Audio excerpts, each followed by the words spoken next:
Hello, everyone. Welcome back to another amazing episode, 52 weeks, 52 amazing authors. And I am joined today by Victoria Kyles, author of As My Heart Aligns. How are you today? I'm doing well. How are you doing? I'm wonderful. So thank you again for coming on this journey with us, 52 authors, 52 weeks. And before we get into your book, I want you to tell our listening, viewing audience about your background, how you got started. Yeah, well, I'm actually a licensed professional counselor here in St. Louis, Missouri. I've worked with adolescents and their families for about 5-6 years. And I kind of just went into counseling. I don't want to say it's an accident, but originally I was just in love with psychology in high school. I had a teacher that was amazing. Her name was Miss Atkins. And I was like, that's interesting. I want to do that. And at the time, I didn't have any knowledge that psychology and counseling is very different. So I went in just thinking that, to learn about the mind is something that I felt like was always going to be exciting, something I wouldn't get tired of. And I also was kind of like that go-to person in my friend group. So they thought that psychology and counseling was the same as well. They're like, oh, well, you give great advice. So fast forward, I'm in my, master's program at UMSL getting my mental health counseling, clinical mental health counseling. And that's when I learned that psychology and counseling is very different. And I was excited to know that because, the idea that counseling is about giving advice is totally a myth. We do not give advice, but our,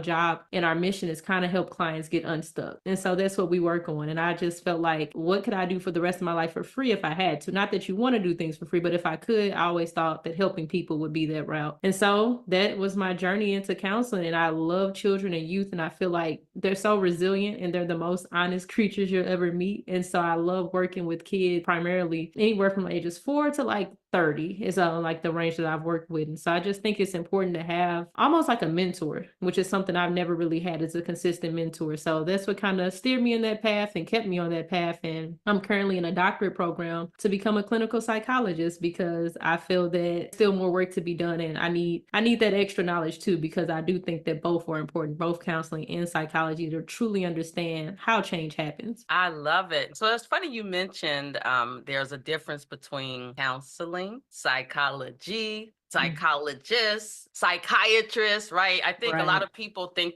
kind of lump them all together, one and the same. But I also think that there's this stigma around meeting with a counselor or a therapist, like something is wrong with me, right? Mm-hmm. And sometimes people are embarrassed to really acknowledge that they need help. And it's so good that you are working with the younger generation. I know when I was I think I was 22, I had a baby who turned out to be special needs. So she's 32 today. She's deaf. She does not talk, but she's 32, right?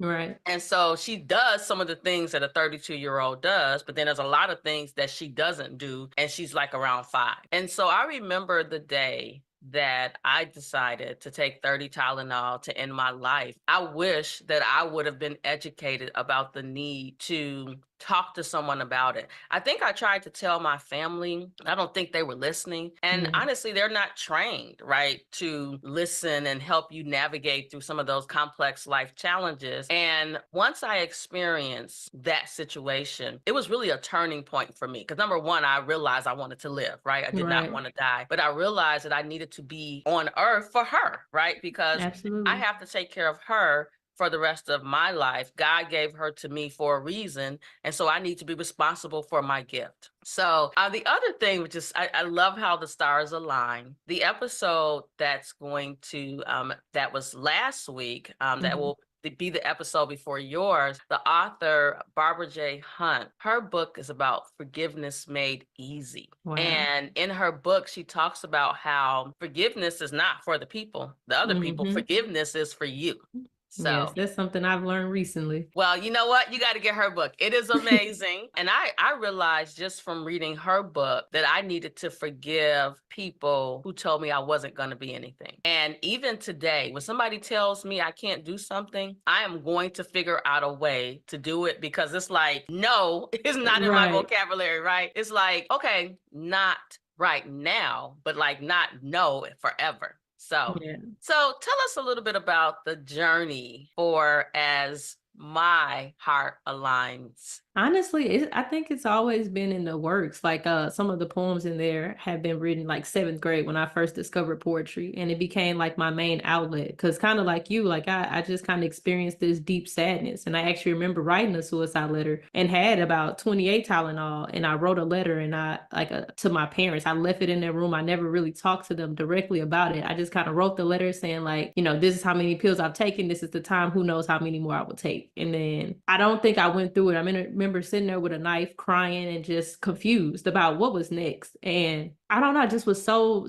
hurt and so sad. And I remember reading a poem my dad wrote, because we would kind of communicate through poetry, and that made us close because my parents are my best friends now. But I haven't always talked to my parents. Obviously, as a teenager going through puberty, I was very distant and just wanted to rebel and do my own thing. So it was a poem I remember reading where I guess I don't know if my mom she doesn't remember ever seeing a note. I don't know if my dad got it and hid it, but he's always been kind of vigilant and hanging around. But the line he wrote was saying like, my mom wanted to take me to a shrink, and he remembers saying no, like she'll be okay. And so it's like, I wonder how my life would have changed had he not said no, had that been something that they supported at the time. Because like you said, it's so stigmatized, especially within the Black community, to go and talk about, your mental health, to even say, something is going on in the house that's bothering me. Because it was always, what happens in my house stays in my house. Don't even tell your grandparents what's going on in my house. So I really didn't have that outlet outside of writing. So writing became that. And I think I kind of propelled forward after just making dumb decisions, rebelling, sneaking a boy in the house. And from there, I was in trouble for like 6 months. I was on punishment, and all I did was write because I couldn't do anything else. But I don't know what I was going through at the time outside of just having like encounters with death, but nobody telling me what death really was. So as a child, when you have your first experience with death, or you see a dead body and nobody explains it to you, you begin to make up fantasies about what death is, what happens. And so a lot of that kind of stunted my emotional maturity around grief, because I didn't know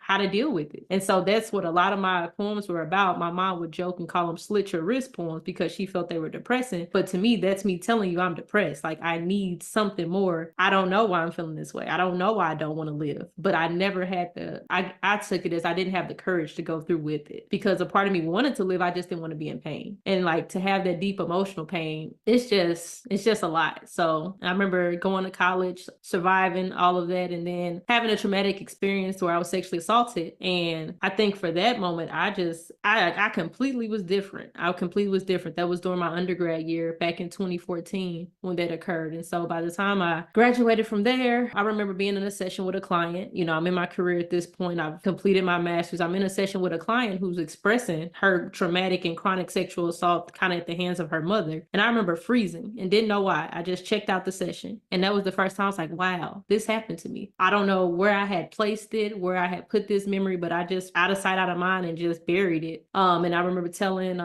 the field education director at the time, who helped me, a good friend of mine, Chantrell Carter, I remember telling her first. She was the first person I opened up to about what had happened. And from there, it's like I couldn't stop telling people. I couldn't tell people enough. And I regret telling certain people because it wasn't safe for me to do so. But it was like I had been holding it in for so many years. I had to get this out. And I knew that this was going to impact me as a clinician if I didn't. And so the journey began, in 2018. And it's been a constant journey. I think that it's never complete, as my friend Mel would say. And I'm constantly just trying to better myself. And the only way I can do that, I feel, is to tell my truth and to not be afraid of, the reactions from it. Well, first up, let me just tell you, thank you for being so brave and sharing your story. The young people need you. I believe I'm slightly older than you at the young age of 50, but the young people need you. And what's so interesting, the first author for this year, Dr. Nisa Jenkins, friends. Her book is titled Speak Up, I Can't Mm. Hear You, The Voice of a Woman. And it's interesting how you talk about how you kind of like took that part of your life and buried it, but Yeah. never resolved it. And Right. those things that you bury and don't resolve, they come up when you least expect it. And if you don't recognize that it's happening, you freeze, you shut down, or you lash out at someone and it had nothing to do with them. Absolutely. So your voice is so powerful, and getting help is powerful as well. It's not a sign of weakness.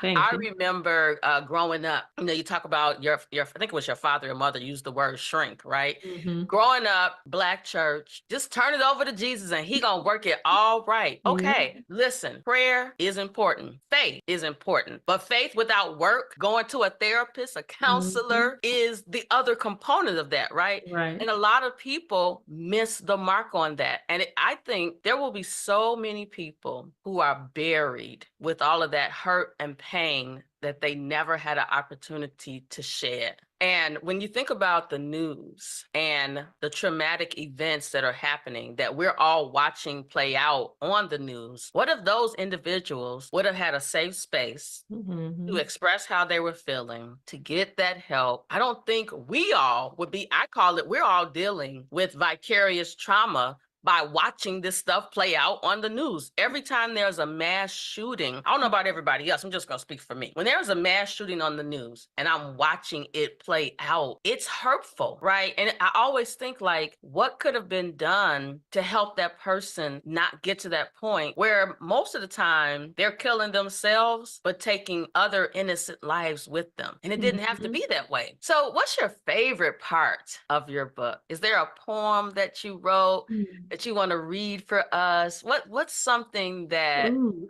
or even just a sentence or something, because we don't want them. We want them to have the book, right? Absolutely. We need them to have the book. So we're not in this 30-minute growth session. We're not gonna spill all the tea, right? Right. But somebody that's listening to this right now, they're being set free so that they can go out and get the help that they need. But what's a word or two, a sentence that you would share with them that will help them turn that corner? Oh, that's a good question. That's a good question. Because I feel like so much of the book was like a release. It's really kind of hard to hone in on different things because like each part of it, even though I'm not the person I was in some of those earlier poems, all of it was important in getting me to where I am today. And I think the poem Identity Crisis that starts with that question, how can I know myself when people have always told me who I am? That was like the most impactful and pivotal moment was me being asked that question and deciding like, man, I don't know who I am. I really don't know who I am. So for me, I went on this journey to try to answer that question and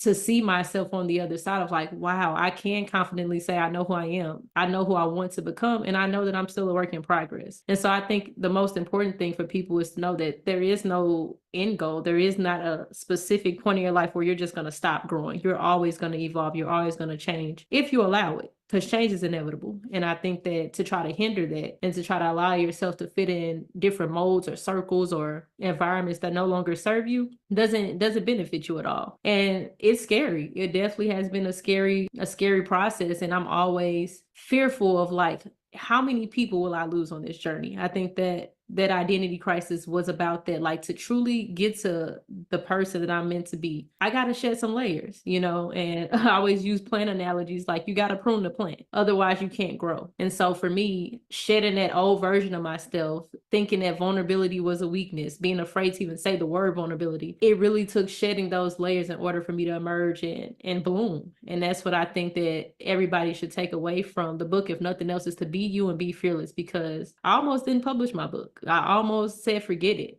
I had a point because in talking about my trauma for the first time, especially publicly, I had my dad edit my book because I believe he's one of the best poets ever. He's never published anything, but he definitely should. But I had never told my father what happened to me, and so that was hard in itself to have this moment where I'm telling him for the first time, like, hey, I want you to know before the world finds out, but this is what happened. And the reaction was totally what I didn't expect. And it caused me to shut down. And like for months, I didn't release my book. I put it off, even though it was complete, even though it was finished, I was just like, I felt like I had hurt him. And then I almost let him take away the word you used at the very beginning, power, from me in telling my story and my truth. And I was like, you know what? He's gonna feel how he's gonna feel. And I have to understand from a parent's perspective that, okay, I get it. However, that is not my story.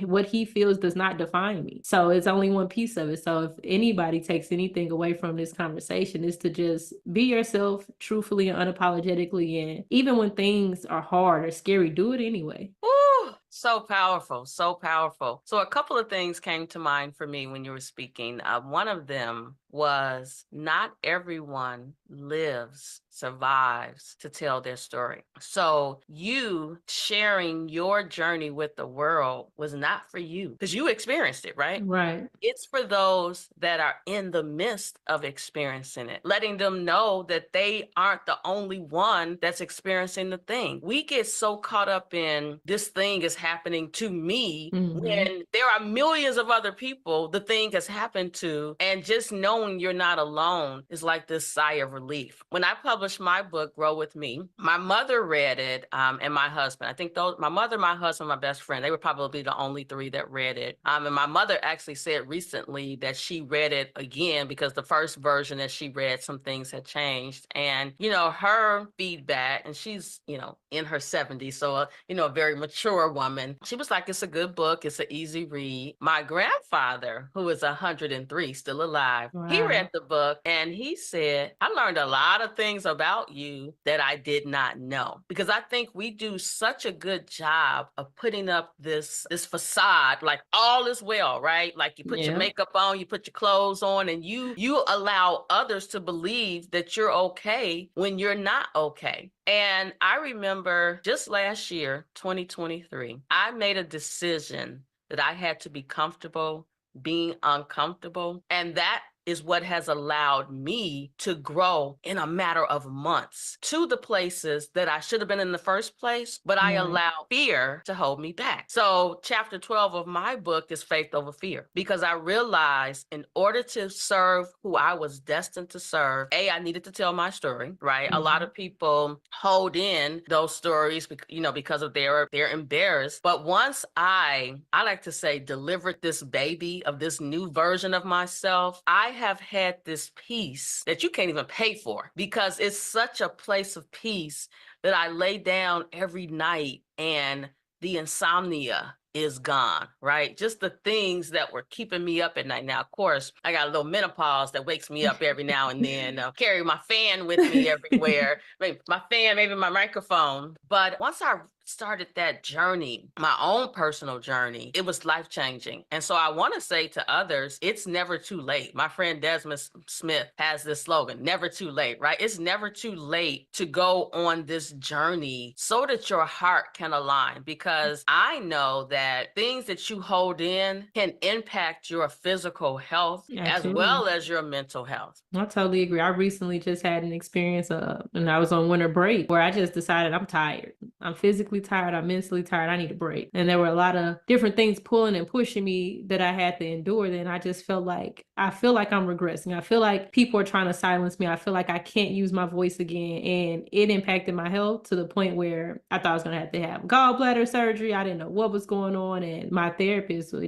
he's amazing. He's just telling me like, are you sure this isn't depression? Are you sure this is your gallbladder? Because it sounds to me like you didn't do any of the things that you're supposed to do. You didn't use your skills. You didn't reach out for support. You chose to struggle when you didn't have to. And I had to ask myself, why did I put myself back in that position knowing how hard I worked to get out of it? And for me, it was simply him confronting that and me saying, you know what? It's time to get back on track. Because like you said, when I have things to do, I have that structure. I can put the mask on. I can keep going. But for that moment, behind those closed doors, which is the next book that I'll be writing, I was able to just hide and go back to a version of myself that I felt just needed nurturing at that time. And I told myself I don't want to go back to that place that I've been, so I got to keep pushing forward. Oh, I love it. I've recently experienced a period of my life, and because I'm in the medical field, I use this term with someone else who knew what I was talking about. But there's this procedure or process called ECMO. It's extracorporeal membrane oxygenation, and it's used when a patient is really ill,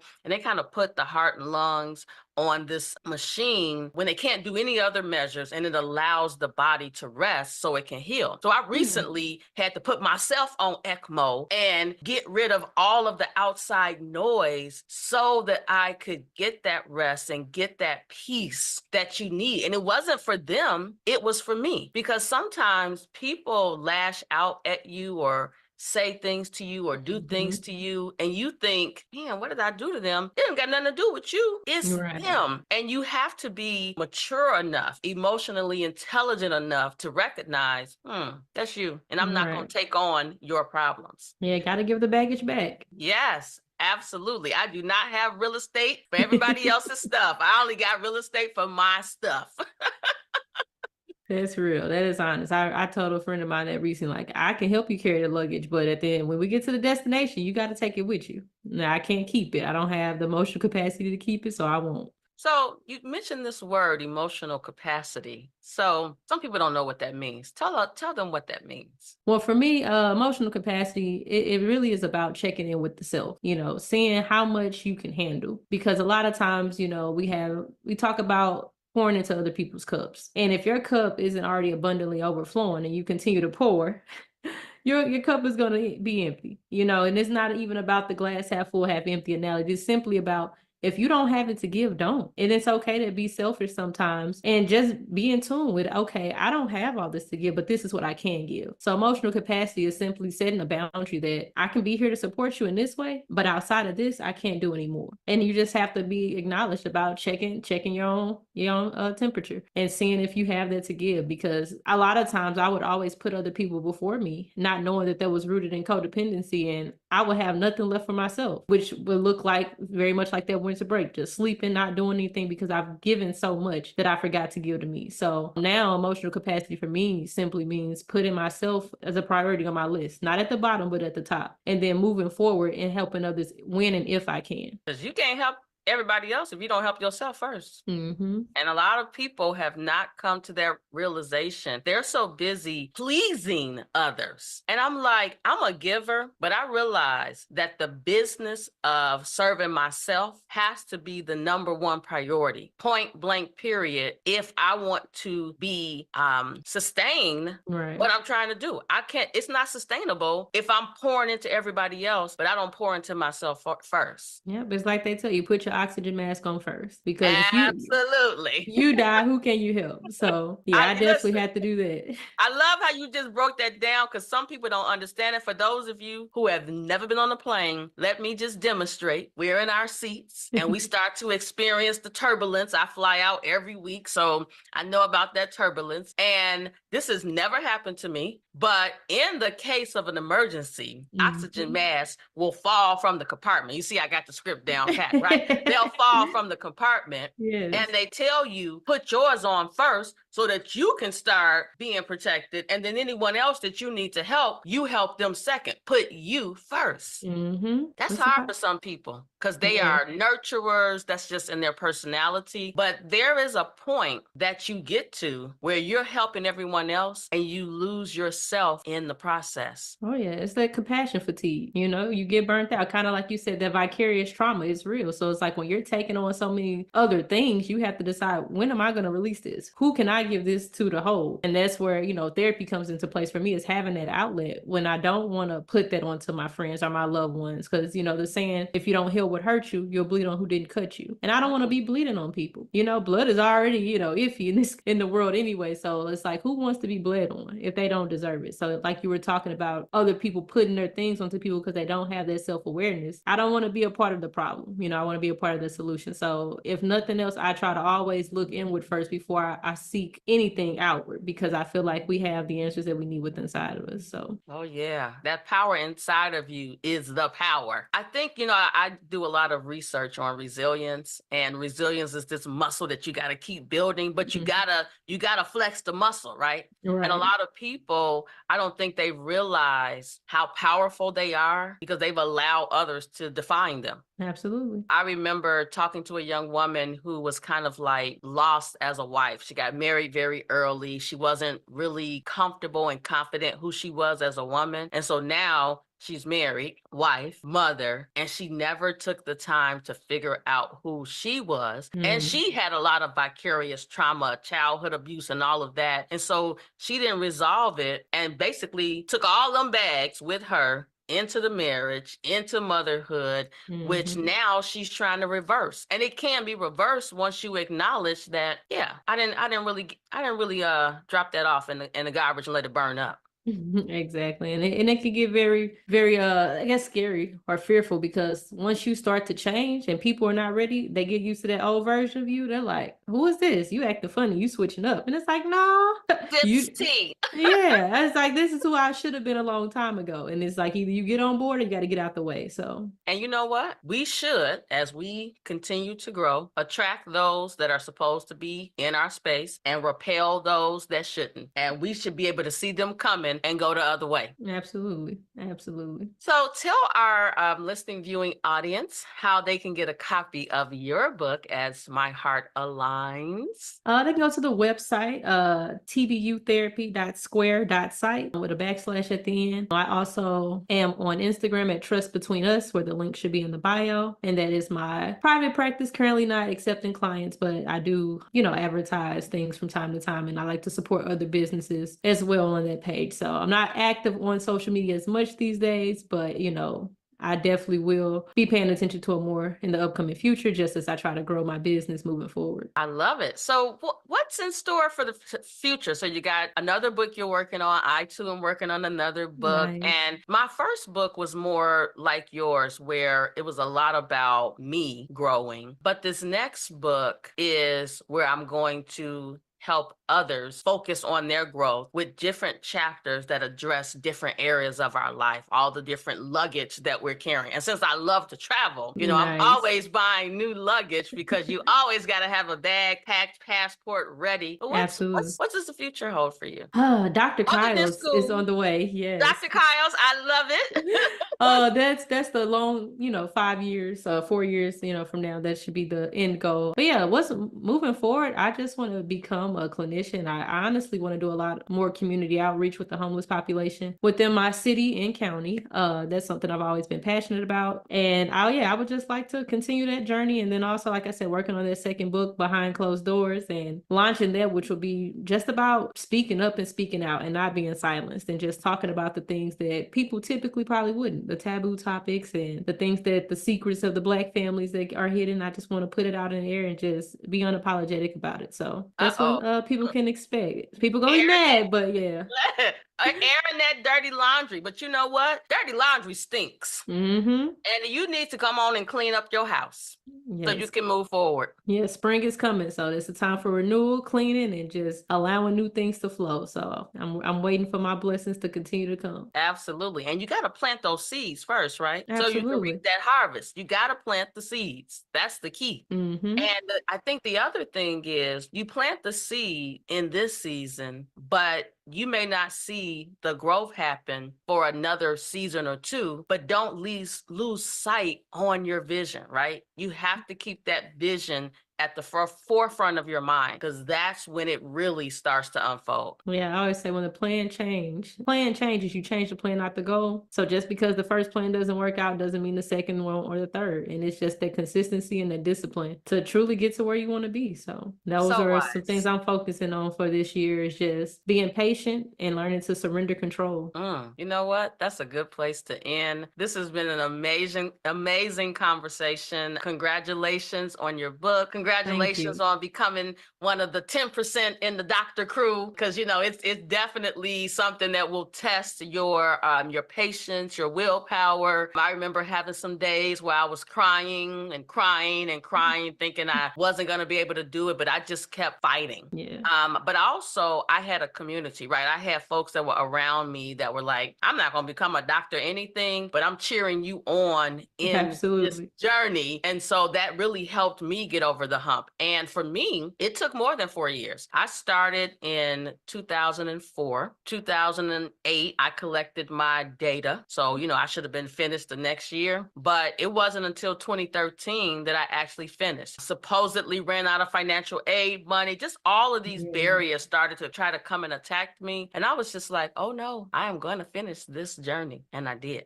Congratulations. Thank you. All right, everyone. This is Dr. Lisa L. Campbell, the Growth Motivator, with another episode of 52 Authors, 52 Weeks. Until next time, thank you.